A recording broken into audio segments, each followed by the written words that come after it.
Hey,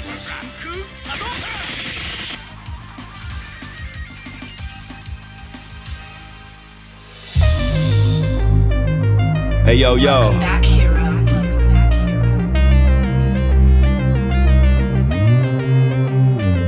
Yo, check it. This my special attack, 100 swords, 100 episodes, and here's to 100 more. Who got next? Place your change on the cabinet. Air Combo University graduates juggle my enemies before tagging in the Masters hero. Pros in action, toe tagging champions getting active. The message will always get near you. Return to the dream team, Spider-Man and Strider hear you. When the mask is on, I can't promise Cyclops to keep his glasses on. The handshake was potent. The inner glow shown as a mega optic blast, trailing behind the Shinku Hadouken. How you gonna dodge both of them? Blast you down to the last atom. Best regards from the proton cannon you couldn't fathom. If you were raised on gaming and put a controller up, I'm old enough to study the meta before I bless you. We understood space in the dash clean. Now we need the Justin Wong poster right next to the pro athletes. Final justice like a primary lotus from out the sky. Stars and stripes reminding you racism is still alive. Bring a plasma sword to a gunfight. Hayato, bring a hurricane kick. Tatsumaki Senpaku. One time for all my otakus who played the console till their eyes closing. Probably forgot to study for their finals. Welcome to the SwordCast. SwordCast. My wordplay, my swordplay when blades clash. Welcome to the SwordCast. SwordCast. My wordplay, my swordplay when blades clash. Welcome to the SwordCast. SwordCast. My wordplay, my swordplay when blades clash.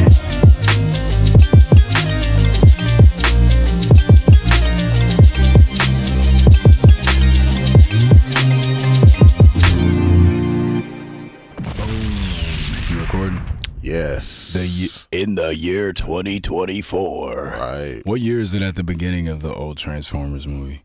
I think it's 2005. Oh my gosh. If I'm right about that, I feel old, and also I feel like a nerd. And we're way into the future. We're 19 years past that. Goodness. What year was the beginning of Transformers? You got the touch. Yep, the original 2005? story is set 2005. Goodness gracious. Wow. We're Actually, that's not true. It looks like the movie is set in 2005. What about the cartoon movie from the 80s? Right, but it says here that it was set 20 years after the original TV series. So the TV series was it was like present day for them. Okay. But still, we got the touch in 2025. That's crazy. It's fucking almost 20 years ago. Yep. But yeah, man, it is Happy New Year, everybody. It is year 2024, and the SwordCast is back. Yeah. Finally, we took a long holiday hiatus, I guess, if that's what you want to call it. Some inclement weather. The weather in Michigan has been off the chain. It's been super below freezing. It's been thunder snow and snowmageddon and ice storms and just all types of. It's like a Pokemon field. It's Like a battleground. It's ridiculous. Blizzard. Blastoise used Blizzard, and he's just been using it for like a month straight. Like, come on. Oh, the weather conditions, the Pokemon weather conditions. That was funny. But yeah, man, it's 2024. What are you into currently? I think I know what you're going to say. Well, there's been a few things. Okay. I was playing a lot of basketball. I was playing real sweet, and then I played. Nice. I played weak, but I was still winning. Have you had to play with that guy again?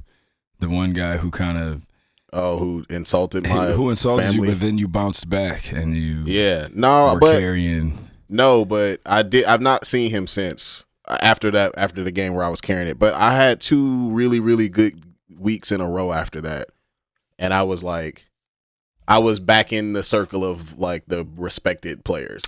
Back in the Hooper circle. Yeah, man. Nice. There was one week where I was flat out like, I wasn't like, hey, like I started off weak and then I got like, nah, nigga, I was killing, like immediately killing.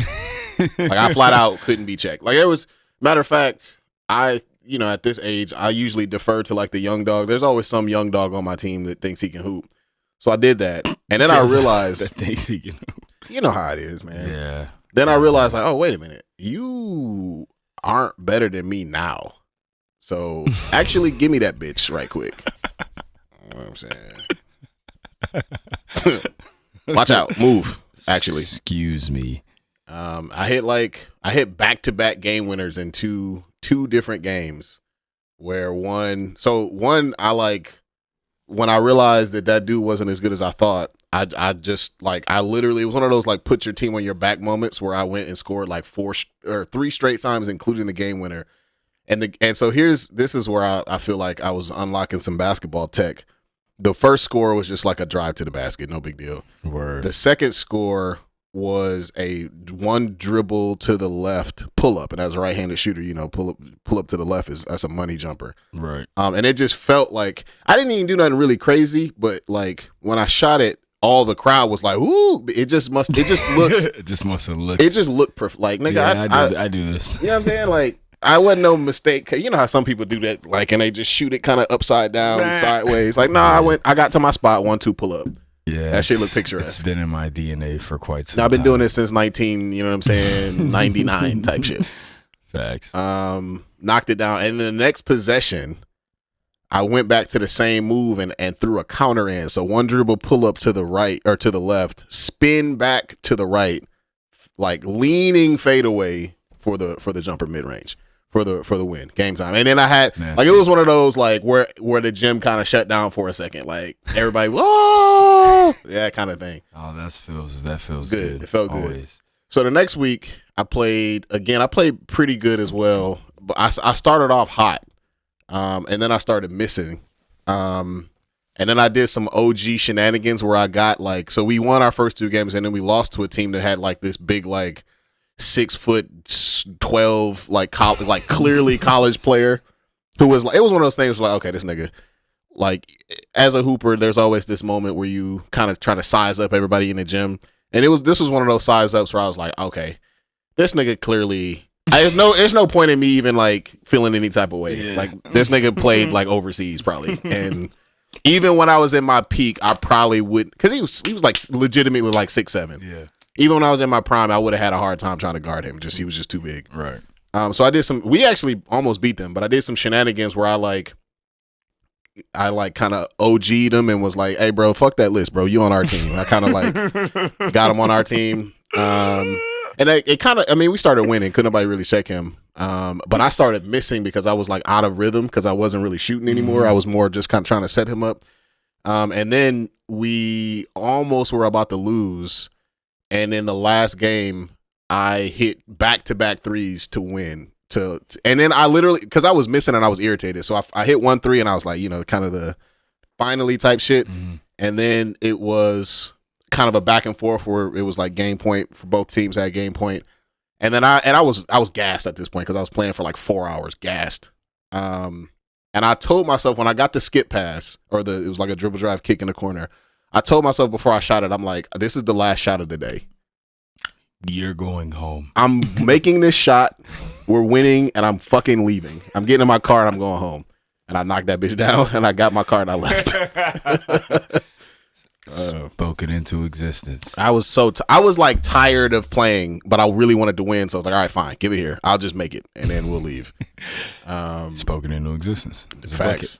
And then the next time I played, I think I took like a couple, because I usually play twice a week. I took the Tuesday off, and then I went to play again, and I was not shooting it straight, but I was on a good team, so I decided to not be embarrassing, and I just locked in on defense. Like at this age, I don't do that anymore. Like I don't do like, all right, I'm just gonna focus on defense. But I wasn't really doing shit else. And it was like those types of misses where it's like, bro, I did everything perfect and it just like went all the way down to the bottom of the net and just popped out. I was like, all right, bro, like fine. I guess I'm supposed to be missing today. Cool, whatever. And started locking in on defense and I was tired, and this was a smaller gym. This is the YMCA in Birmingham, which is like it's like a 70 foot instead of 94. So right. I've been there. You know what I'm talking about? Yeah. And I was able to lock in and like do some like beat them to the like real defense. Like, all right, I'm not finna just do the hip body check thing. Like, nah, nigga, I'm finna get to the spot before you do. Like like cut you off, Right. require you to make a dribble move, and deny you any outlets. Right. I bottled the nigga up a little bit. I was like, all right, I still know how to. I mean, again, totally destroyed afterwards. Like, I forgot how hard defense is. And it also made me think, like, damn, bro, like, I think I took the jokes of, because when I first started coming back, I was trying to do the OG jokes, like, I don't play no defense no more, blah, blah, blah, blah, blah. Yeah, You got to check him. I think I took that shit too far. Because I feel like these niggas really think I can't play defense. Right.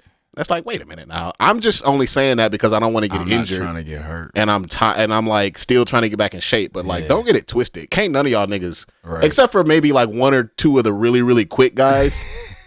Like, nah, if I decide that I don't want you to score, I can hold you to that for at least one or two possessions. Like, let's not get it twisted. Facts. And even some of the real good guys, like the guy I was guarding, he could hoop. But I mean, I know how to play, bro. I know what you want to do. Right. This is how Larry Bird was a pretty good defender. He was obviously not a great athlete, but he knew like how to get to the spots. He knew how to use his angles to get in front of you and to cut you off. Anticipate. Yeah. So that was cool. That was a little basketball update. What I've been into recently, bro, Boulder's Gate, dog. Yep. That's the answer I was looking for. Yeah. Boulder's Gate is So what is Boulder's Gate, first of all? It's a video game version of Dungeons and Dragons. It's literally exactly that. And you said that the story comes from Dungeons and Dragons. Comes from the source book. It's in some ways it's similar to Cyberpunk in the sense that Cyberpunk comes from it was a tabletop game, tabletop RPG, and it's the video game is set in that same world. Boulder's Gate is set in the same world, set one of the campaigns of the larger Dungeons and Dragons like world. Mm-hmm. And so one of the cool, if you're like a super Dungeons and Dragons nerd, if you have like a character that you've had for years, you can literally bring them into the game and like create them how you want. Right. They got all the same classes, all the same, backgrounds and all of that shit. I'm not really huge on. I've played a fair amount of D&D, but not enough to be like a super literate D&D scholar the way that I am for like Star Trek or Star Wars or Marvel or X-Men or whatever. Right. But I know a little something, and it's pretty. I mean, anything that's got lore, you know how I am. I'm a lore whore, so I'm with it. Lore whore. But the thing about the game, it has a steep ass learning curve because it's an RPG, but it ain't no Pokemon, bro. It ain't no like rock paper scissors type shit. I mean, Pokemon is at a high level is more complicated than that, but this is for sure even more complicated than that because imagine the like high level Pokemon, like competitive Pokemon play, but also factoring in movement and like knowing where your pieces are on the it's almost like mixing Pokemon and chess together. With like, and here's the other part, add to the Pokemon chess hybrid random number generator damage. Oh my god. Which is like, so there's a bunch of different dice. This is so hard to explain. And this is why the game's learning curve was so high. There's a bunch of different dice rolls that happen in the background for each attack. Where like one, you have to roll over a certain amount to even hit. And if their defense or their evasion is higher than like whatever base stat plus whatever you rolled, you'll just miss. And then you have to roll for damage, which is so like your weapon could be at minimum base 6 damage. Right, math is fucking calculated. No, I'm looking this game up to see what it looks like. So it could be at max or at minimum base 6 damage, and then like based on your strength stat plus whatever you rolled for like if you've seen D&D, it'll be like D5 or like 4d10, which means you roll 4 10-sided die. Sorry, yeah, I think that's what it is. 4 10-sided die. And then whatever you end up with that is how much you would add to like the damage. So like you'll do your base plus whatever the dice roll sum was, and that's how much damage that you do. Which is cool, except for when I'm like a giant berserker and I'm fighting against a rat, like a literal rat. And I roll and like miss, and I'm standing right in front of this nigga, and I just like swipe my axe and the mouse just and I just miss. And there's sometimes there ain't shit you could do about it. You just take an L and you just lose. You just miss. So giant ogre with a battle axe gets killed by a mouse, and then the mouse the animation, the mouse just be like, and then come back. I take a big giant swing, and then and the mouse does a Pokemon animation, right? So the only thing I don't like about it is that the RNG is a lot to deal with at times. Okay, that sounds annoying. I don't know if it can be, but here's the thing though. That. You can save at any point. Like imagine being able to save during a Pokemon battle. Yeah, that's convenient. Yes. So let me ask you this: understanding, and so that it gives you an opportunity to cheat. Like if you just like if I got a 99% chance to hit and I miss like 5 times in a row, hey man, fuck off, bro. No, run that shit back. I thought this was my story, right? I'm the hero. All right, so I'm gonna win. Fuck off, right? Like I'm going to kill you. Facts. So, what is the I guess are we talking like Final Fantasy VII Remake, like combat animation level, or is it way below that, or is it close to that? You know, in terms of the action RPG part of it. It's not an action RPG. Okay, so it's like straight up. It's a straight up tactical RPG. It's straight up. Shining Force type or like what's the game that all of the Fire Emblem or Dragon Quest-y type of game. Okay, it's not really a JRPGs though. They don't. It's more like kind of Pokemon-y where it's not as much movement. Like this is way more like I got spells that fucking like can reflect. So there is something there. I want to see it. I'm gonna have to play it. It's worth it's one of those things that if you get the learning curve, once you get over the top of it, it's like, okay, this shit is actually kind of hard because there's like there's ways that you could do stealth and it's such a unique style of gameplay for those of us who aren't used to this type of gameplay, which is a fair amount of us. I think it's a very niche game. I definitely see why it won Game of the Year. I'm also surprised that such a niche game could win Game of the Year. But I usually don't like games like this, and I don't think I would be a fan of a game like this. However, I'm playing that shit, and I already put like 60 hours into it. So clearly it's doing something right. And aside from that, like aside from gameplay, just the way that the characters are written and like there's funny ass shit that happens and all the characters are super lifelike and the graphics are actually fire. Like, even though it has this isometric top-down camera, which I learned that you can move. You can actually move the camera and make it look a little less weird. But like all the cutscenes are pretty dope, and the character customization is really good, and you can just kind of do whatever you want in the game. So I'm gonna have to check it out. I don't know if you would like it, but I think your son would. He might. He plays D&D. He has like a campaign with his some of his uncle and. Let me not say you might like it, but I know your patience level with games. Woo. It will test your patience for sure. But I think your son would probably like it. Have to check it, look into it, check it out. Yeah. So yeah, man. I finally joined the PS5 party. And how's it feel to be a civilized man? And obviously the first game I played was Spider-Man 2. And have you had to like wrestle it away from your kids? Yeah. I mean, only I had to 100% it first and platinum it. Then I let them mess with it and touch it. You know what I mean? But before that, you're not swinging. Move. Right. Don't ever touch my PS5 ever. But yeah, Spider-Man 2, man, amazing game. Loved it. It was really dope. Everything that was good about Spider-Man on PS4 and the Miles Morales game, they just perfected everything. They took everything, built on it more. Looks great. The way that they do their characters and the story of this game is really good and unique. So hold on real quick. full spoilers, before you give your full breakdown, because you know how I feel about Venom, bro. Venom is one of my favorite characters ever. Yes, He's sir. in my like top 7 comic book characters of all time, right? The way I see it, we can do whatever we want. Venom, you know what I'm saying? How did you feel about who they decided to become Venom? Ooh. I guess it wasn't okay. really. I mean, I guess me saying it that way kind of makes it a spoiler, but No, spoiler awards.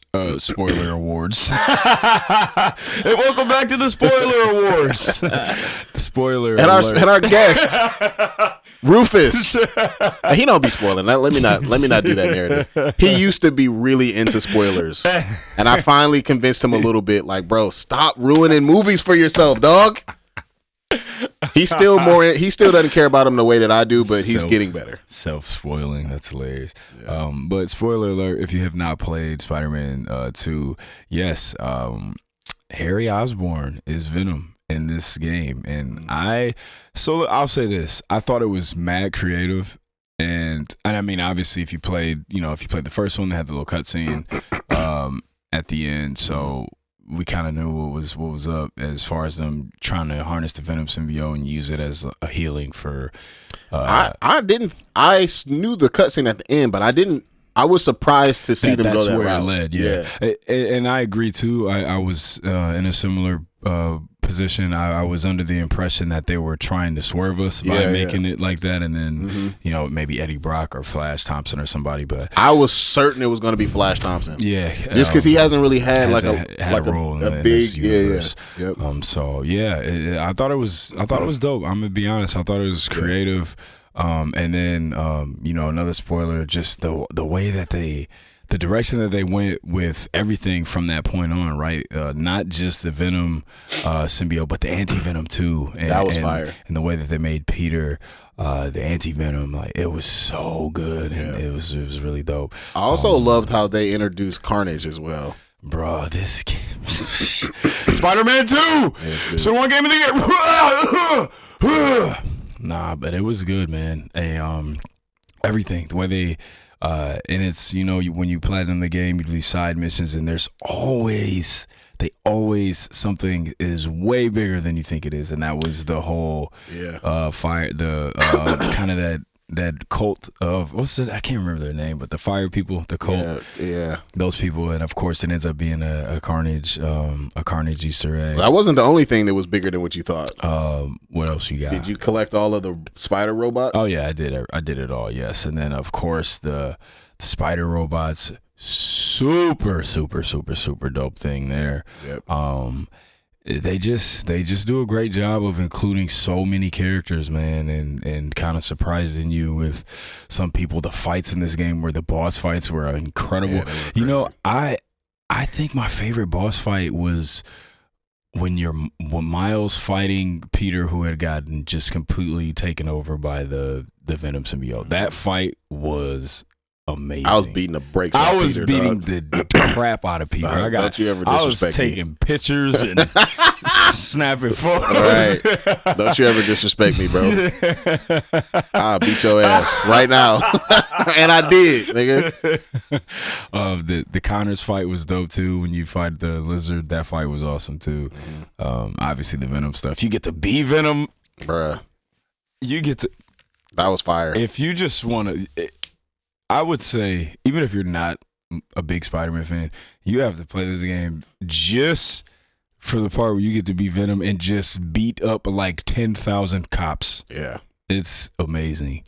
This version of Venom is like the Hulk, kind of. It was. I think this is strong. This is like one of the more powerful versions of Venom that we've seen in any medium. Yeah, it was really dope, that whole story. Because like Spider-Man flat out couldn't really fuck with him. Bruh, it was crazy. Yeah, he was getting his ass beat. It was crazy. It was wild. The suits are so dope. This game just, it was really good, man. The story, obviously, the way they include all these different characters, the whole Peter, really passing the torch for real to Miles, and Miles, kind of becoming the true Spider-Man. Yeah. All dope. The game was just fantastic. The only thing that annoyed me was making you play as Mary Jane. Oh my goodness, those were, and my problem with that is not even the fact that it's that they're making you play with this girl when there are women in the Spider-Man games and universe and spider characters that can fight. Yeah, you know what I'm saying? They're making you her like sneaking up and putting people in and beating people up, and doing like flat out like jujitsu rolls on folks. I don't know if I buy it. And against these trained hunter, against like mercenaries, bro. Stop. I don't know if I buy it. But this game was fire. All the Craven stuff shit was dope. Was insane. Is it just me? I don't really remember Craven having like crazy superpowers like that. Nah, he's just he just is strong. He's just strong, right? But like I feel like in this version of him, this was a very savage version. I'm like, bro, Craven. He cold.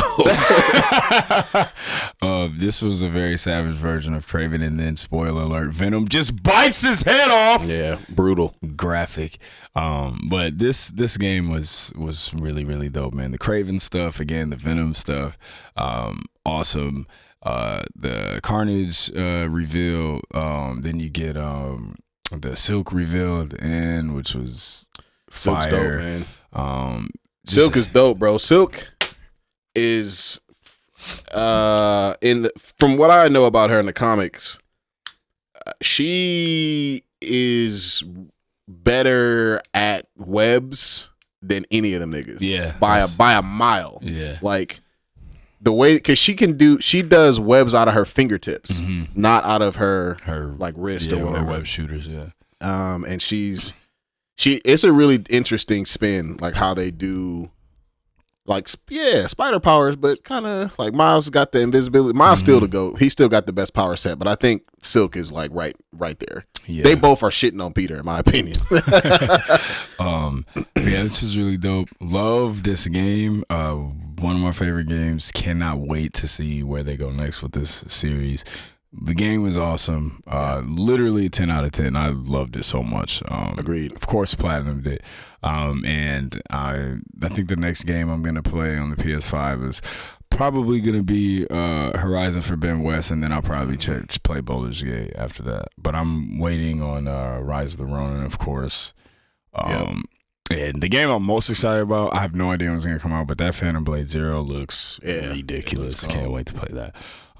So yeah, man, I'm PS5 party now. So bro, get ready for Horizon Zero Forbidden West, nigga. Bow and arrows versus Mechagodzilla, dog. That's gonna definitely be the next game. That I'll shit play. is so hype, man. Yeah. I've never felt more alive in a fight before. Oh man, and the little team ups attacks in Spider-Man. There's when you just like happen to like run up on Peter when he's already in a fight. Love it. And then of course, you know, the thing that was dope about the last game too is when they always do the kind of infestation angle from of the city, right? Like this time it was the Venom symbiotes that had taken over the city, and they just do they do such a good job of just being so much activity for you to just get into, like when you're not even trying to do missions. It got to a point where it was kind of too much. It was overwhelming. I was like, all right, bro, god damn, y'all niggas can't run faster or something. Those when you had to go in and disrupt the we had to stop the nests from growing, and oh my god, the brute ones. Yeah, bro, it does. I'm talking about you got every upgrade, every power. Yeah. It takes a solid 2 minutes to beat them. But yeah, that game was awesome. What's your favorite Spider-Man suit? I think I have them both memorized, but I will just to make sure. It's definitely the Miles Morales 2099. Yeah, that was fire. Suit with the hood on, the hoodie, and the smoking eyes. Yeah, that suit is crazy. This shit looks sweet as hell. So I'll pull it up on the screen here. That one is fire. So that one is probably my favorite. That one's super dope. Damn it. Save. about that. And then also the computer is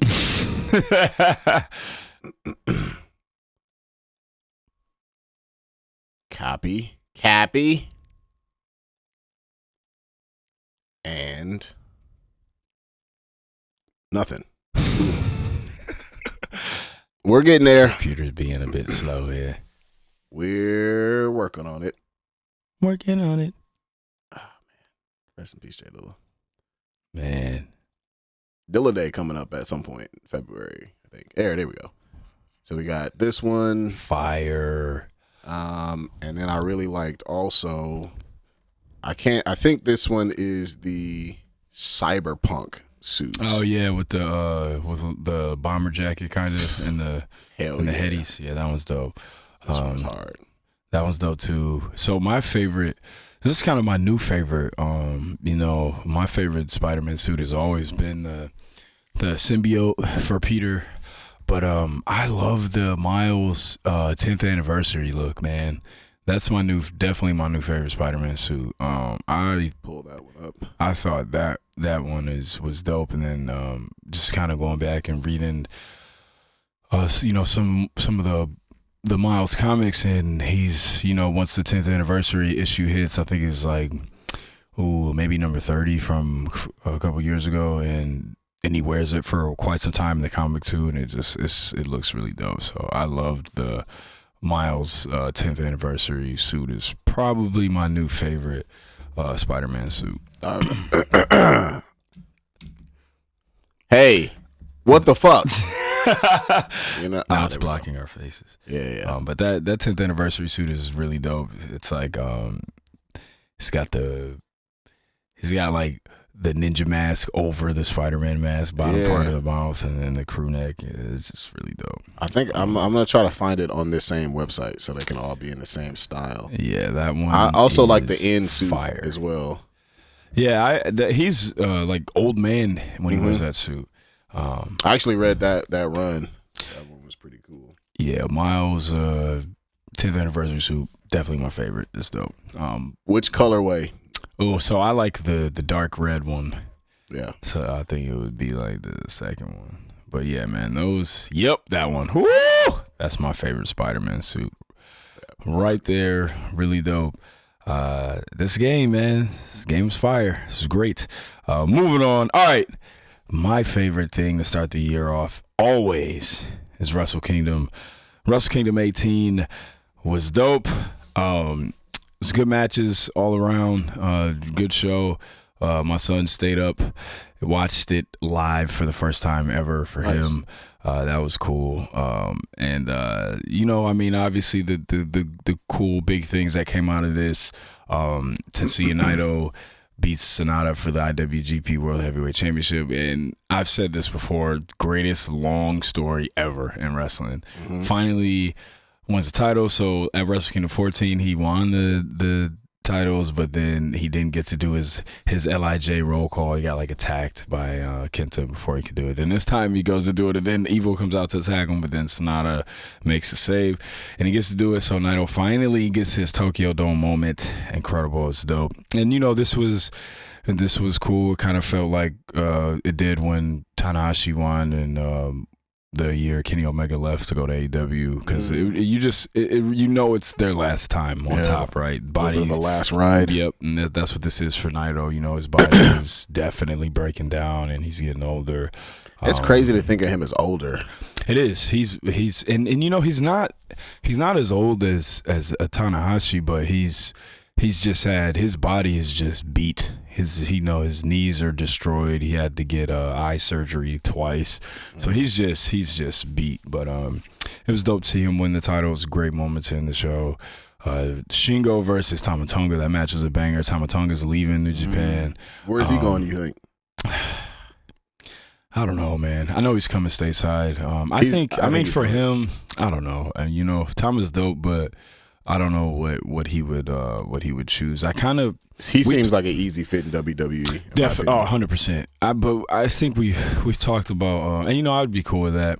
and we'll get to this next one in a minute, but I don't like when all the top pro wrestling talent is, in the same place, divided amongst only two promotions. It's just not good for business. And then, as we've seen many times, they can never effectively use all these people. It never works out. But yeah, so those matches were dope. But the big dog from Wrestle Kingdom 18 was Bryan Danielson versus Okada. Last time they wrestled at Forbidden Door, I actually still love the match. I think I was a lot higher on it than most people, but that was a match when Danielson broke his arm. Then it kind of had the weird sudden finish, and people didn't know how to feel about it. This time, they had a full match, and they delivered a full-on classic. It was dope.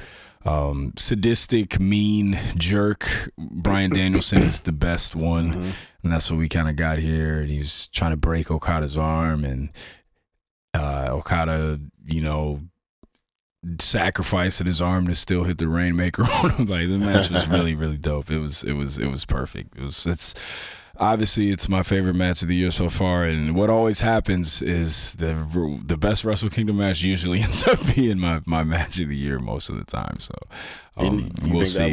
That one was it. I think it's gonna, it'll be there for sure. When at the end of the year, it'll be. I am pretty sure it'll be top 5 for sure by the time the end of the year comes. I mean, last year, Kenny Omega versus Ospreay at Wrestle Kingdom 17 stayed my number 1 for the entire year. So we'll see. But yeah, Wrestle Kingdom 18 was dope. Danielson versus Okada was fire. Loved it. And I'm gonna do a separate video away from us recording the pod, and I'm just gonna do my top 10 matches of the year. I'll put it on the YouTube channel. But yeah, man, the news though that's coming out of New Japan, of course, is Okada is leaving. Kazuchika Okada, the GOAT. That's crazy. Greatest IWGP World Heavyweight Champion of all time. Best title run ever, probably even in 2016 to 2018. For the uninitiated, this is like New Japan's Roman Reigns, essentially. Yes. Not comparing him in terms of talent, right, but just in terms of like stature. Yeah, New Japan is definitely losing their final boss. This is a huge deal. There's news he could be going to AEW. There's news that he might go to the Evil Empire. There's a lot of news. I think there's no way he goes to WWE. I don't know where he, because they can't market him, bro. No. Unless he speaks English, they can't market him. So he's gonna end up like a fucking Akira Tozawa. At best, he's gonna end up Shinsuke Nakamura. At best, yeah, I just think, the problem is, so one of the reasons why I love New Japan so much is because they don't have a weekly TV show, right? So these guys, whenever you're watching New Japan, it's always a big show, and they only do a couple shows a month, sometimes a show a month, sometimes less than that. So it's always a attraction, and it's always a event when you're watching it. You know what I mean? You're not seeing these guys wrestled 3 times a week, and you're not getting burnt out by watching TV where that starts off with an hour-long promo before there's even one match. Bro, this is insane. It's just completely different structure. I'm reading, not only might he go to WWE, he might go to NXT. so hold on. That's insane, bro. So if we're gonna make the greatest wrestler on the planet start off in NXT, that's hilarious. I don't know if that'll happen, but that's what I'm hearing. That's what like. But so what I'm understanding is Okada, he wants to get paid, right? He wants to get broke off. He deserves it, man. He's been arguably the best wrestler on the planet since like 2016, so he definitely deserves it. But I would love for him to stay in Japan and maybe go to Noah or All Japan or something. But I don't know. We might actually see him come here, and we'll see how it goes. I mean, I wouldn't rule out TNA either. He has history there as well. But I mean, dude's incredible. He's an incredible athlete. One of the things I love the most about pro wrestling is when it is presented as a contest of sport, and Okada is presented like this supreme athlete, and that's kind of his thing and his character, and he is incredible in the ring. Dude's got the greatest drop kick of all time. He's great. He's amazing. So this is a big deal. So I guess we'll see where he ends up. But yeah, man, other than that, wrestling news, I kind of talked to you about this last week. Guys, it has been so long since I was excited about a comic book run, right? It's been years. I think the last comic I was super, super, super excited about and really into was the Dual Powerbomb book, the wrestling comic book, which was fire. Was dope. But let's talk about what this Spider-Man is. One of the greatest comic book characters of all time. So many good Spider-Man runs, good Spider-Man books. Miles added much needed, in my opinion, excitement to the Spider-Man universe and just comics in general. But now, this Ultimate Spider-Man #1, okay, this is what we're talking about right now. And when I say that you guys need to go out of your way to get into this run, it's only one issue out right now. I think the next one comes out in February. You guys got to really, I really mean it, like go out of your way to check this out, to read it. I mean, if you don't feel like reading it, watch a video on it or something.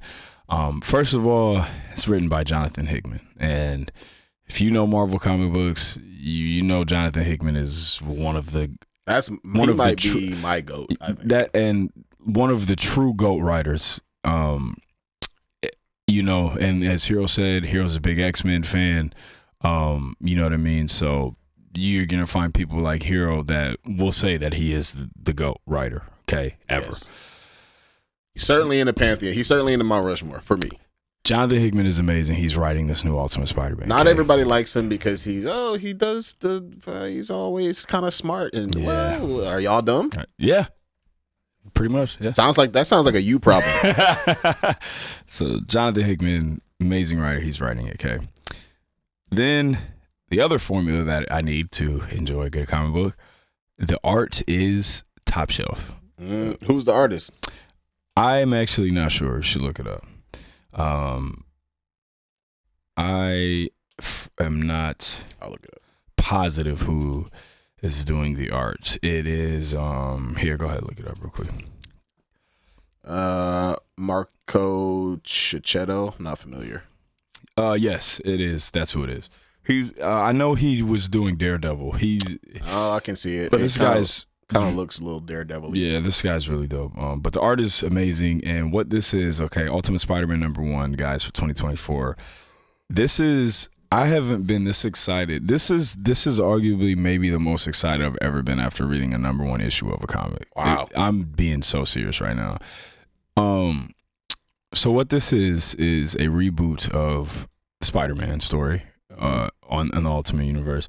And this is just presenting something that, one, we've wanted this for literally decades, right? We have wanted an adult Peter Parker. And when we say adult Peter Parker, we're not talking about 20. You know what I mean? We want a grown-up Peter Parker who's been Spider-Man for a long time. You know what I mean? And that's what this is, man. This is Peter Parker. He is in his mid to late 30s. He's got kids. He's married to Mary Jane, and he's got a full beard. Peter Parker with a beard. So off top, right? I'm mad interested. Okay. Now in this story, this is a fresh, just as a complete reboot of Spider-Man, right? So, bro, the story starts off and you see J. Jonah Jameson. Wait, so he doesn't have his powers yet, and he's already grown. Yes, which is so cool, man. He's a grown man, midlife, and he has never been Spider-Man, guys. That's fire. Just off top, that's off super top, interesting. This is an amazing premise that we have never seen in Spider-Man before, right? Then, the story starts, and J. Jonah Jameson's, of course, yelling Parker, and then you see who he's talking to, and he's not talking to Peter. He's talking to Uncle Ben. So now Uncle Ben in this story is alive, and he's an actual character, which, again, Never seen. I mean, it's been done a few times, but not that common. Not that often. Not to this. Yeah. He's alive, and he will probably be. I imagine him being in the story for quite some time. I'm interested. So now we have this dynamic with Uncle Ben and J. Jonah Jameson are like best friends, and also J. Jonah Jameson seems like he's not a jerk. There's no Spider-Man, right? So he doesn't. He's not a jerk. He's a decent person. Seems like. So anyway, the premise of this whole comic book, right, is so.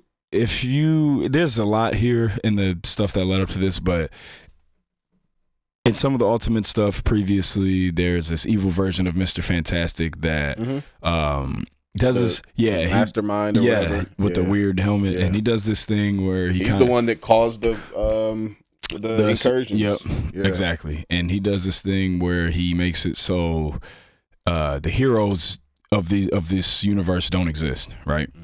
So therefore, what has happened is Iron Man has made this.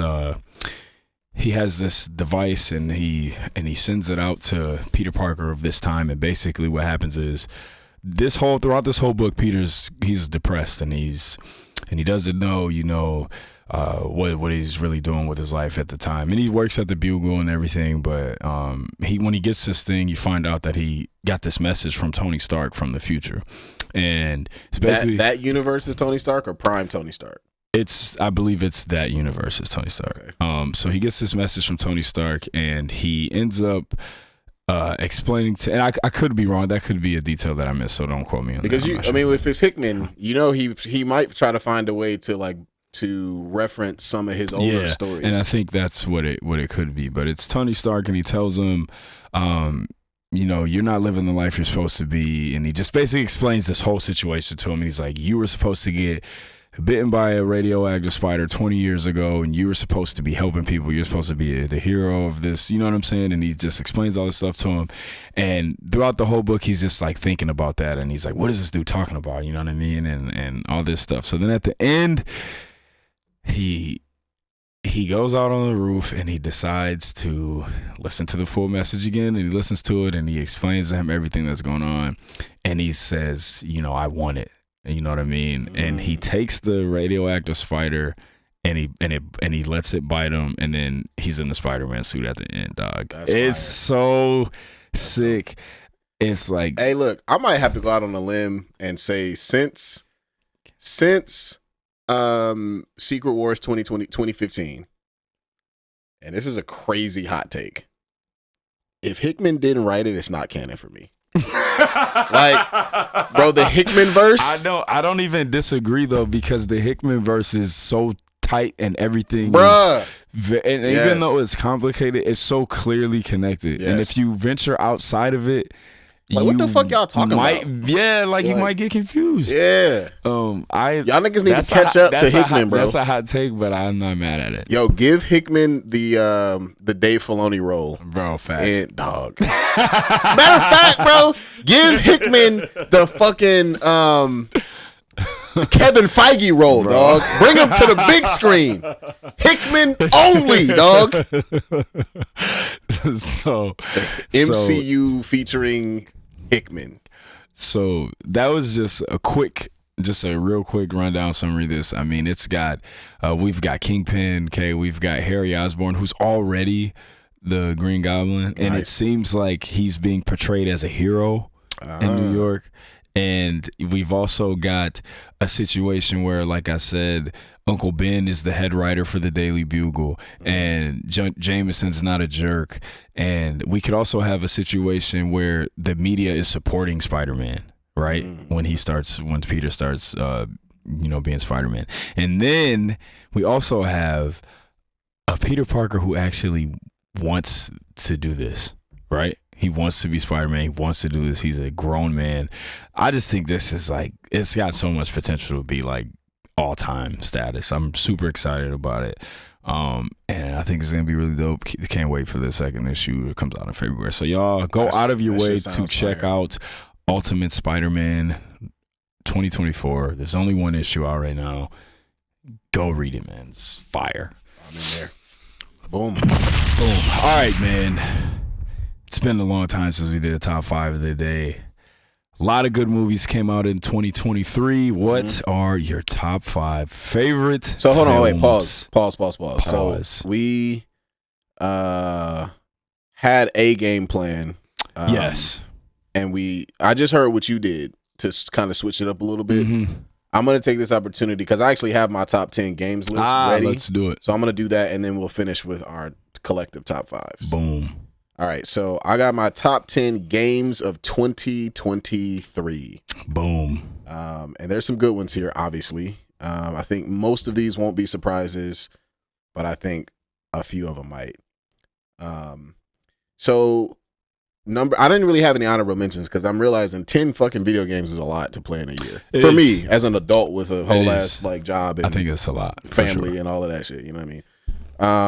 So no honorable mentions. So we're going to start right with number 10. I was a little disappointed with this game. I thought I was going to the story, amazing. Can't wait to learn more. But I didn't love the gameplay. This was Yakuza Like a Dragon Gaiden. So this is this, as y'all know, I'm a big Yakuza fan. This was the game that shows what Kiryu, the main character, has been up to in between the last time we saw him. Because, major spoiler alert, he allegedly died, quote unquote, but popped back up as like a cameo in Like a Dragon 7, which is the one that has the new protagonist. And we were like, yo, I thought he was dead. Like, what actually, there was a cutscene that showed that he clearly wasn't dead, but whatever. From the other character's perspective, they didn't know he was still alive. And the whole point of this new game shows him like in between those moments, and he has to like pretend that he isn't actually himself. He has to pretend everybody knows it's Kiryu. Like he's like a Yakuza legend. He's wearing these glasses, and everybody keeps identifying like, bro, I know you're Kiryu. Like, stop playing. He's like, bro, I don't know what you're talking about. Like, I'm not. You got me confused with somebody else. He does the entire game is him denying his identity. It's pretty funny, but the story is really dope, and it shows how it's going to link to the next game, which comes out on the 26th. Actually, it comes out tomorrow, low key, or the day after. Yeah. So this is Like a Dragon Infinite Wealth, yeah. Which is which is also a hilarious name for a game.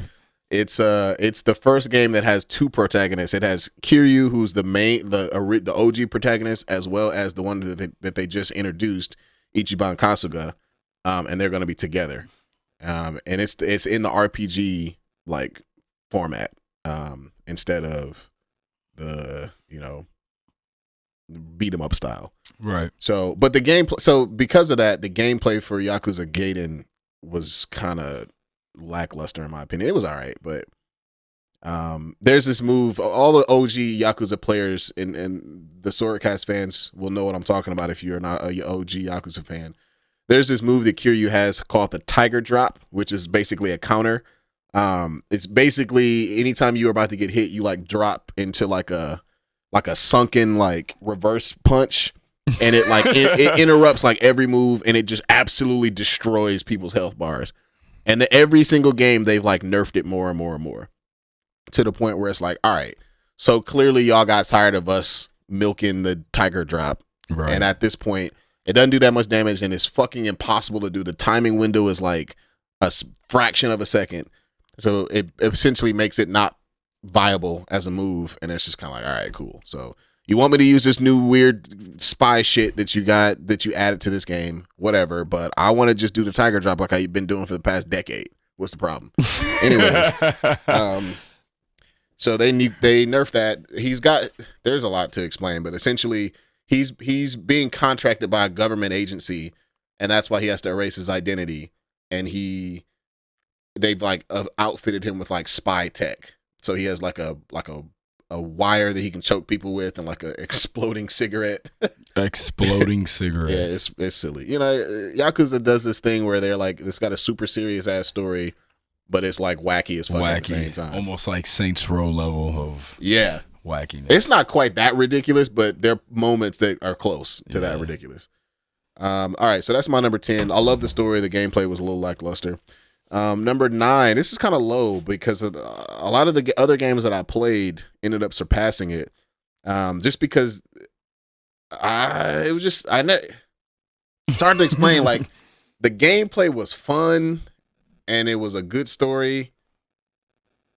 And it was Game of Thrones as hell, so that kind of gives away what I'm talking about. But it just didn't quite get like there was like a certain story magic that never quite happened. And I was like, started off strong, but it kind of faltered in the end, and that was Final Fantasy 16. Oh. However, the gameplay, like the action RPG gameplay, it's basically like Devil May Cry. Shit was fire. Loved it.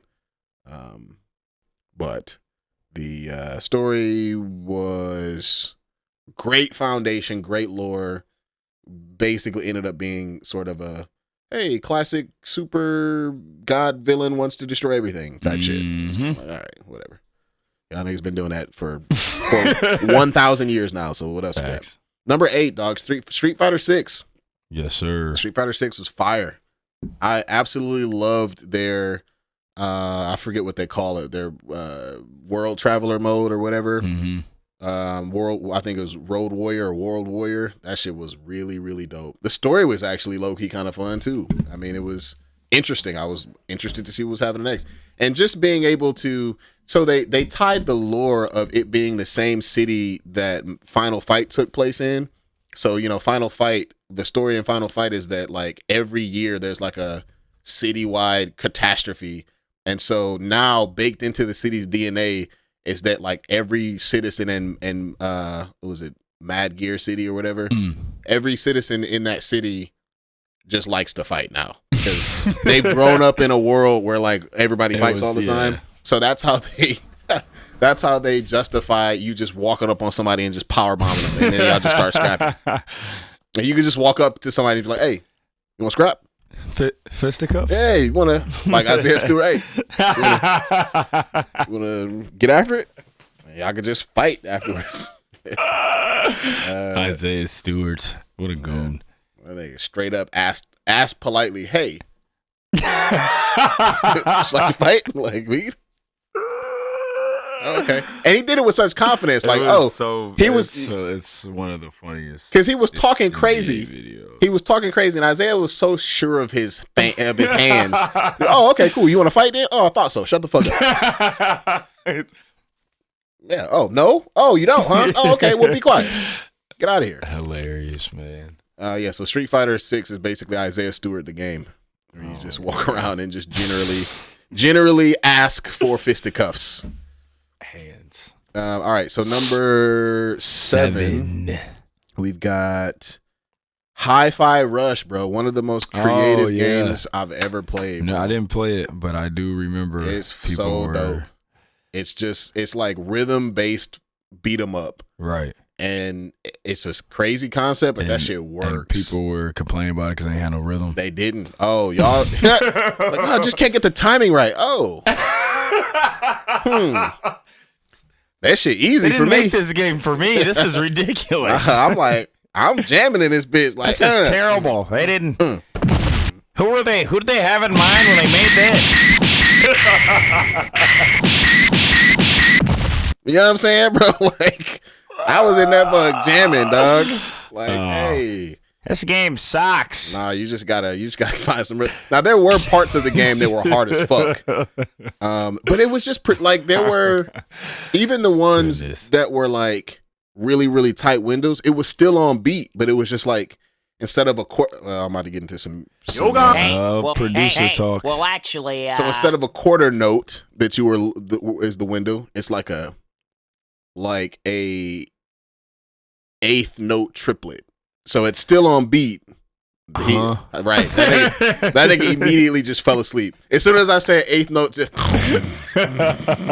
right away. Oh, man. So the point is, it's still on beat, but it's just like a funky polyrhythm. But if you know what you're talking about, if you got some West Africa in your DNA, you'll be able to figure it out. No big deal. Yeah, so Hi-Fi Rush, awesome. I'm probably going to play that game again at some point. It was really cool. Number 6, Jedi Survivor. Hey, could have been higher. You got to get that kind of low. I thought this was. It could have been higher. Could have been higher, but there's a reason why it gets knocked out of the top 5. So yeah.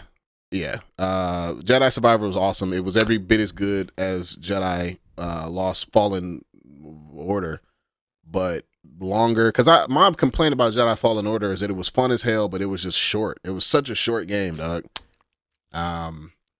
Even if you do, and it like kind of, the reason why it's short is because it wants you to Metrovania it. And I don't really like Metrovanias like that. Metroidvanias where you have to go back and backtrack and blah, blah, blah, blah. Yeah.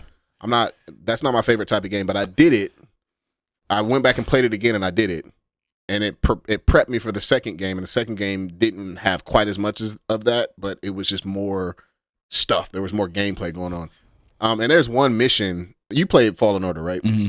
There's one mission where you team up with it did seem short. It almost felt like the Miles extension game. Like the Miles Morales game. It was its own game, but it felt like a DLC or something. 100%. But yeah, so there is a mission, light spoiler. I won't give you the context, but there's one mission where you have to team up with Mirren. I think that's her name, the Night Sister. Mm-hmm. Bruh, that mission is incredible, bro. I was sitting there with my controller like, yo, I'm having a blast right now. Like, this shit is fun, bro. Just a really creative use of her wielding of the Force and yours at the same time in a way that was just super creative and very, very. It's one of the coolest levels that I've experienced in a game in a while. It was really dope. All right, and a hell of a swerve at the end of that game too. The story was really, really good. Number 5, Starfield. Hey, this is the drugs on the spaceship. spaceship. When I was dog, I had that sticky. Crud. I had that crud. That original meme of like me trying to sneak away past the brigade with 500 pounds of crud in my back seat. That shit had me cracking up. Hilarious. Bro. Yeah, dog. Just being a pirate. You know what I'm saying? I actually didn't do as much pirating as I wanted to, just because I'm a goody two shoes and I like to be the good guy. I like to be a paragon, at least for my first playthrough. And if you're a pirate, like it like locks you into like being an evil character. And I was like, damn, I can't be like a Robin Hood type. Like, nah, you gotta murder. You gotta murder niggas in order to be a pirate. And it like closes off certain parts of the game where you don't, because now you're an outlaw. So like every time you go to a new planet, there's like a bounty waiting for you. So it's like, okay, I get it. I'm a wanted man, but I'm trying to finish the game. So it just, at some point, it was more trouble than it was worth. But that was a fun ass game. Had a very, very clever way to implement their New Game Plus. That's why when I said I beat it 10 times. Spider-Man 2 needs New Game Plus so bad. It'll get it. They gotta get it. I would say that New Game Plus is, at this point, it's one of the best features. Like, I feel like it needs to be in every game. You gotta have it. It makes way for people wanting to just keep playing the game over and over. 100%. Again. So if you saw in the Discord, somebody said that the new Yakuza game is only adding New Game Plus to the like expensive copies. And my response was the meme that like when you slide your credit card. Gotta have it. New Game Plus, need it. Come on, just run the car right. Hurry up. Right, because for the niggas in the Discord see me. Because there's no way I'm not getting New Game Plus on that shit, bro. Like, there's just no way. Oh man. All right, so number 4. You might think that this is the change up that knocked Jedi Survivor out of the top 5, but it's not. But it is new. Baldur's Gate, number 4. Wow, that's high. It's good. What can I say? High. I went into this game expecting not to like it. And it got such overwhelming praise where I was like, all right, fine. Let me see what these niggas talking about on this shit. It turns out that shit's sweet as hell. Now, I will say this. When you try it, there is some Pokemon-ish type, like, you know, sweaty that goes into it where knowing your obsessive personality, if you catch it, you might be obsessed with that shit. Like it's a very, very easy game to be obsessed with. Like, but again, you don't. It's not always for everyone. So if you don't quite catch it the way that you caught Pokemon, you might be like, might not be for me. But if you do catch it, you're gonna be like, okay, I'm gonna enjoy it. all right, let me get my party together. Let me write all of my attacks down. Let me do my math so I know exactly what I need to roll in order to do this. I can see that happening as well. Oh man. But yeah, no, it's good, man. And I'm only like probably a third of the way through it, and it's already 70 hours in that motherfucker. It's good. It's a really good game. Okay, man. All right. It's worth a try. I'm not guaranteeing that you would like it, but it is worth a try. Jeez, At least get it for your son, because I think he'll really like it. I'm gonna have to check it out, dog. Yeah. I'm gonna have to. All right. It must be checked out. Here's where it's gonna get interesting. This is gonna piss you off maybe not, but it might. Number 3, Spider-Man 2. What? Oh my! Just wait. gosh. I'm gonna explain why. I feel good about number 1, but number 2 is confusing me. Oh, I know. Okay, I think I know. So we already talked about Spider-Man 2. I'm gonna write these down. Hold on. Okay. And I'm gonna show it in the camera. Okay. So hold on a second. Hold on a second here. I'm going to predict this man's final choices. You'll get top 2. You'll get 1 for sure. Let me see. I'm going to predict this man's top 2. Let's see here. And then we'll go. And then we'll go here for this one. All right. I'm going to show it to the camera. All right, see what we got here. Don't look. Me don't look. You don't want me to look? No, you can't look. Okay. I'm showing it. I'm trying to see if I feel like I need to see if it actually. Here, you got to see if it actually like. Oh, if it'll pick it up. Here, so I'm gonna put the camera on this side, so now I'm not looking. Does it? There you go. Does Don't it pick up? Hold on. Let's see here. Put it in this camera so you can actually see. Is that what you're doing? I can see. Okay. Is working?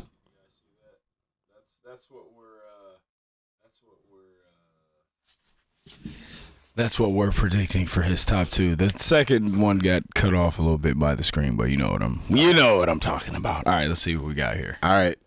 Are you predicting the order or just? I predicted the order too, man. All right, I we'll predicted the order too. Let's see what we got here. Number 2. Tears of the Kingdom. Let's go! I was right about that one. Woo! Tears of the Kingdom. I've talked about that game enough. It's just incredible. It's just a great game. And number 1, bro, I had to pull the shenanigans out, bro. It's just too different. It's too different of a game now. Cyberpunk Phantom Liberty. No, I was wrong. That's not what you had? I had for Horizon Forbidden West. That's number 1. Did that come out this year? It did. It came out 2023. Oh, well then yes. Then it's that. I forgot. I thought that came out in 2022. I thought it came out in 2023. I could be wrong. Let's verify. 2022. I mean, either way. Oh, you know what? It was 2022. It was like, but it came out late. It came out like late in 2022. That's what I thought. Okay. So I was wrong. Gotcha. Whoops. So yeah, no. So that would have been number 1 if it came out. Wrong. Yep. But for me, with number 1, I know it technically came out late, in but you know what I meant, early, like really early. I think it came out in like January or something. Yeah, I think you're right. Yeah, so it kind of threw me off a little bit. So for me, I know technically this game came out in 2020 or 2019 or some shit like that, but it's so like the final update plus with Phantom Liberty. It's a new game now. You said that. You did say it's it was literally a completely different game. Like I played it from the start. Like this is the first time I played it all the way through in like a year from the beginning to the end. If that game came out, Cyberpunk. bro, I'm telling you, if that version of the game came out in 2020, it would have won Game of the Year easily, yep. bro. Easily. Said. Actually, let me see who won. Who won Game of the Year in 2020? 2020, what year? Wait, let me first verify. Cyberpunk 2077 came out in what year? Came out in 2020. Okay. So Game of the Year 2020 was The Last of Us Part 2. Ooh, should have been Ghost of Tsushima. Oh shit, That was that year. It would have been in consideration for sure. Would it have beat Ghost of Tsushima? Should have been Ghost of Tsushima. I know. I mean, yeah, for like the three of those games, it could have gone either of the 3 ways, but this version of the game wasn't even nominated because of how shitty the launch was. But yeah, no, it should have been Ghost. It would have been a top 3 game of the year easily and could have had a shot at winning Game of the Year. I would say that. So That's my top 10.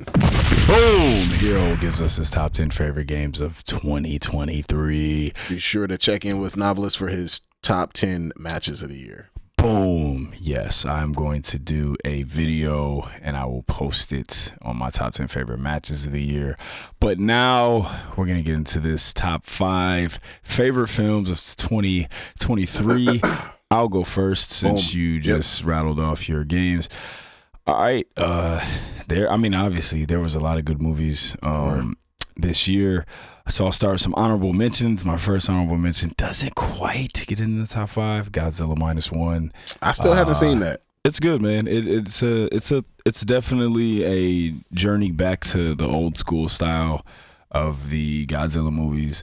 It feels like, I hate to say this, but it does. It feels like an anime. It feels like really? Feels kind of like a shonen anime with you got your protagonist, you got your cool old character, the charming old character, the smart guy. Then you got all these.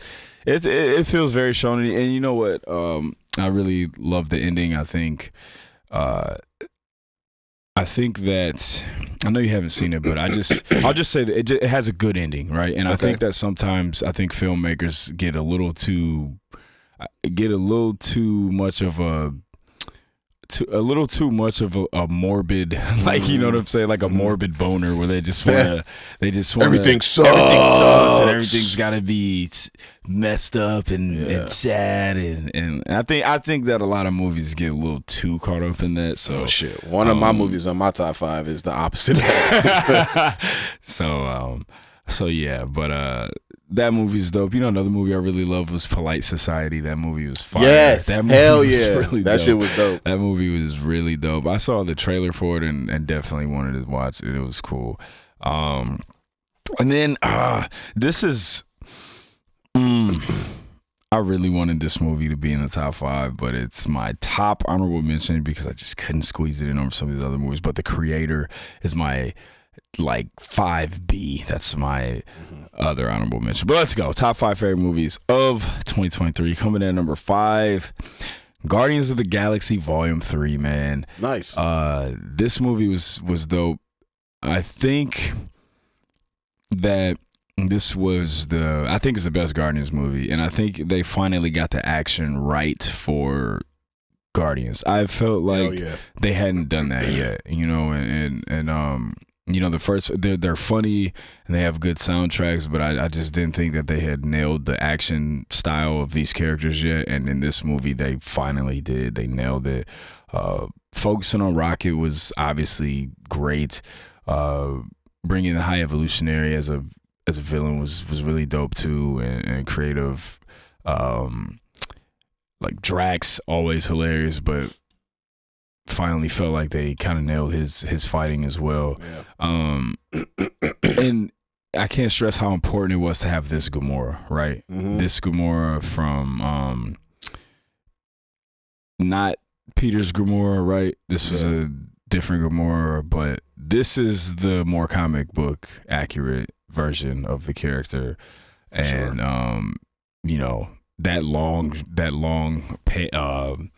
that continuous fight scene, that was incredible, and I just think that was the true, comic book moment of Guardians out of all the films. That was the best moment. So this movie was dope. That's my number 5. Number 4.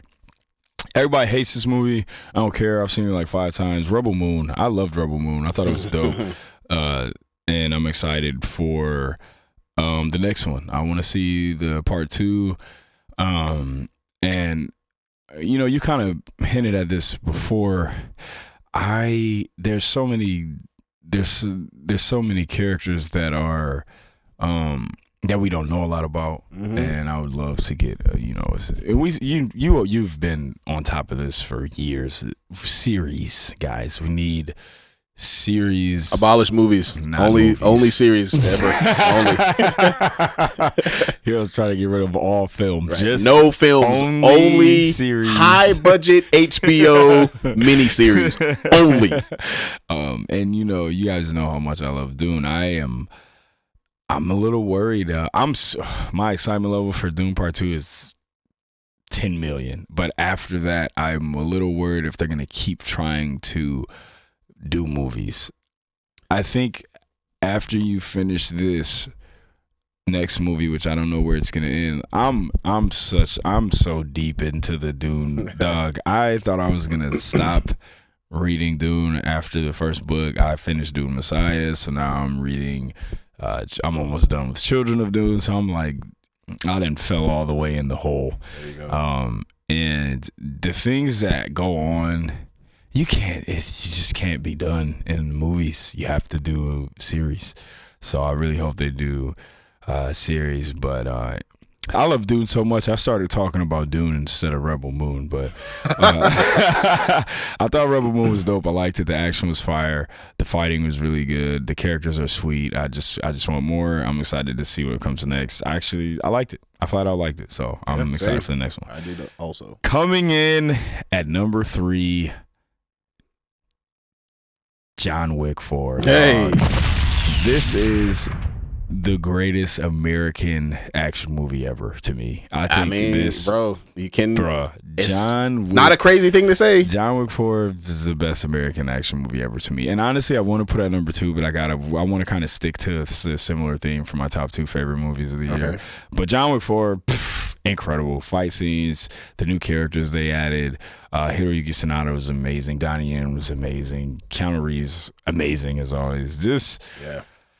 The nunchuck fight, the top-down camera scene, flaming shotgun, shootout scene, all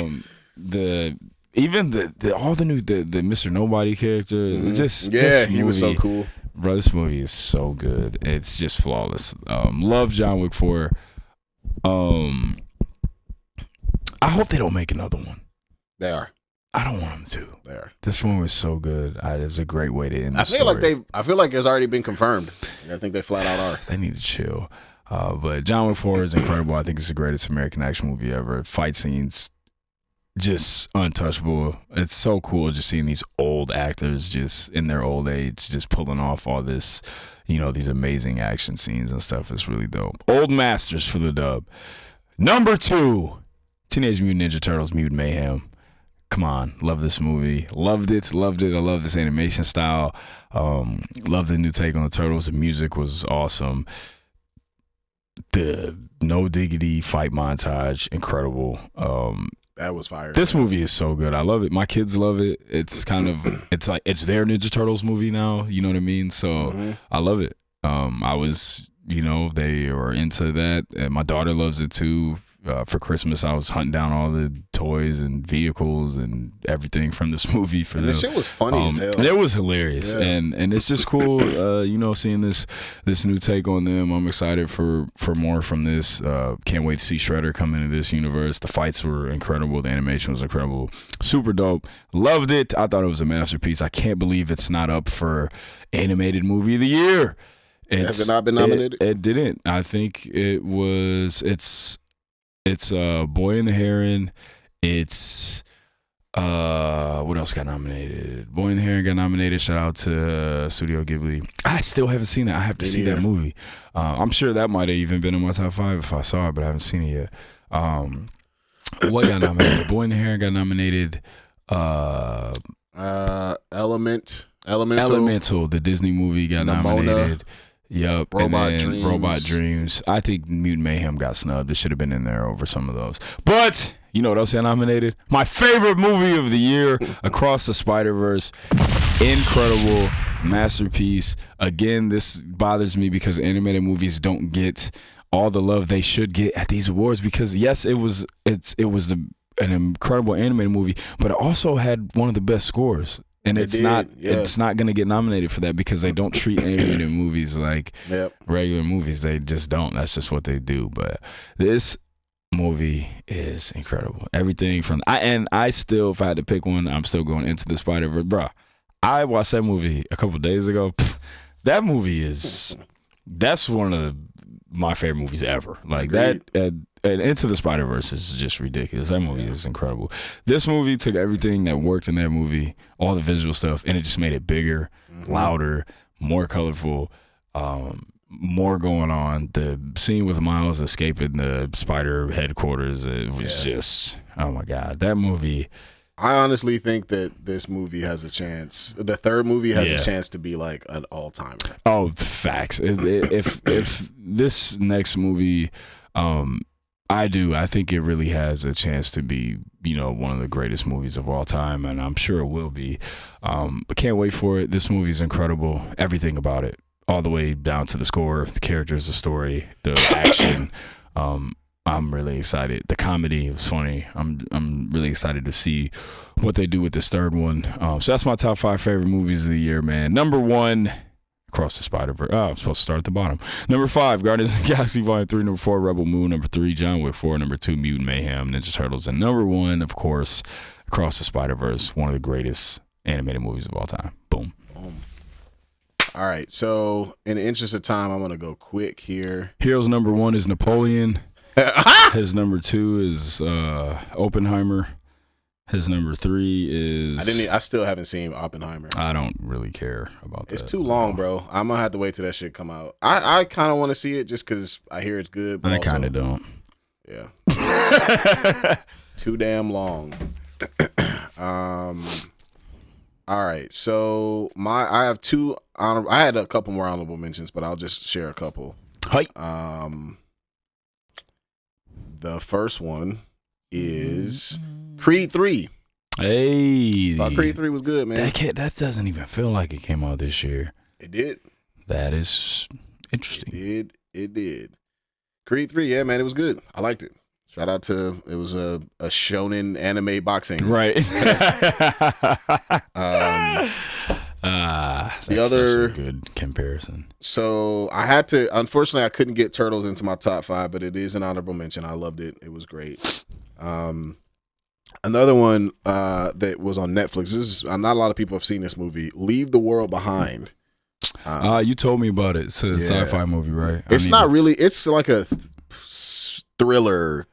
Not really that sci-fi, but it's thriller-ish. I gotta check it out. But it's the director is the same guy who did Mr. Robot, and that's my favorite. That's your show ever. Yeah. So it was, man, the direction just on some film nerd shit was just incredible.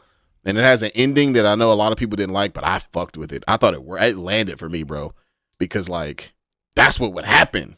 You know what I mean? That's what would happen in this type of situation. Facts. Okay. So check this out. Number 5, creator. I had to get it in there. Bro. Hey. Black sci-fi. Beautiful movie. Incredible beautifully shot. To look at. Great acting. Yeah, ass off everybody. Especially child actors are not good. That kid. Yeah, she was great. I think that was fantastic. A girl. I think it was a girl too. She was acting her ass off. But again, child actors are usually ass on as fuck. They're usually awful. But she was really good. And number 4, another one that a lot of people have not seen. This is not your typical SwordCast movie at all, but it's amazing. American Fiction. Okay. It's with Jeffrey Wright, who's one of my favorite actors. And it is the concept is him. He's a professor who is a writer also. Tell me about this too. He couldn't get his book written, so that nigga made a stereotypically black ass book, and that shit like won a bunch of awards. Yeah, you told me about this movie. Yeah, it was bro. The jokes were so like.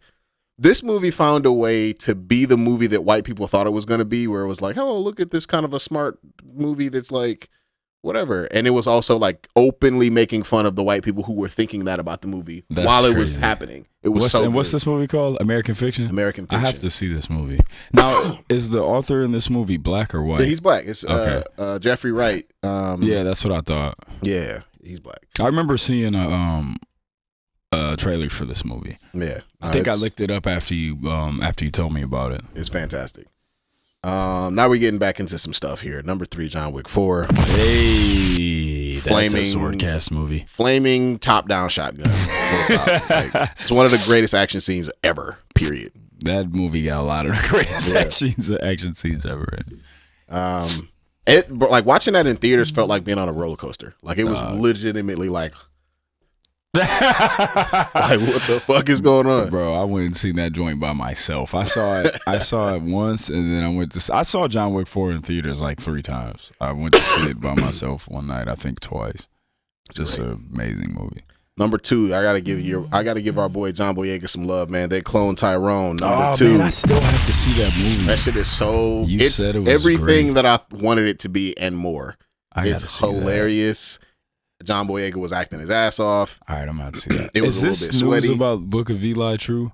It's half true. It hasn't been confirmed, but they have a script, and That they would are be awesome. they're selling it. They're trying to get it picked up. So it All right, let's happen. buy us a camera and let's pick it up. Hey John, bro, I know you listen to the pod. We got you, bro. Look, we got a little camera. We set that shit up. You know what I'm saying? Man. Make the call. We'll set it up for you. Yeah, that's my guy, man. Anything he's in, especially after what he did during like the Black Lives Matter stuff, bro, like 100%. That's my guy. that's too. my guy forever. Like I don't care like what he's in. Day one cop every time, every time, bro. Gotta support it. I mean, his last 3 movies have been awesome. Like, he did this movie called Breaking, which was fantastic. It was sort of like a little bit of John Q. Then he did Woman King, which was amazing. Woman King was fire. And then they cloned Tyrone, so he's been on a nice little hot streak. And I was a little worried because sometimes being in Star Wars, you know what happens to actors. It can be a detriment to your acting career sometimes. Like Daisy Ridley is now, unfortunately, she's in the Mark Hamill role where she like has to do Star Wars or else like she can't. Everything else she's been in has been whack. So. And it's not her fault, bro. Like, she's a good actor. I want her to do well, so hopefully she can break the curse as well. But I'm glad that John Boyega has gotten free of it. And then number 1, a cross-eyed version. Hey, Obviously. Napoleon. Yeah, no. Fantastic film. Yes, sir. Amazing. I got to get out of here because I'm getting ready to go to Disney World, which is fun. Hey, listen. Wow. SwordCast team, y'all know I don't do well. I got flight anxiety. Yep. So y'all niggas, I need y'all to use your powers to keep the plane in the air. Spirit bomb. You know what I'm saying? Give the pilot and the bolts and screws and nuts on the aircraft your spirit bomb energy so we can land. And I got a couple of airplanes I got to get on, so not just one. I need y'all help all the way through. We got you, man. We got you. You know what I'm saying? Make sure the flight. I got the worst kind of flight anxiety where it's like it's not enough to keep me from flying, but it's enough. It's enough to have you flying uncomfortably. Yeah, every time, dog. Like every time, it's like, all right, here we go. Like I would rather be like deathly afraid. So it's like, no, I ain't going. Fuck it, I ain't going. I ain't never going. So, but now it's like, no, I still want to go. And I don't hate flying that much, but I also don't love it. So here we are. But yeah, y'all keep the plane up in the air for a minute, and we'll be all good, and then we'll be back, and we'll get it popping. SwordCast.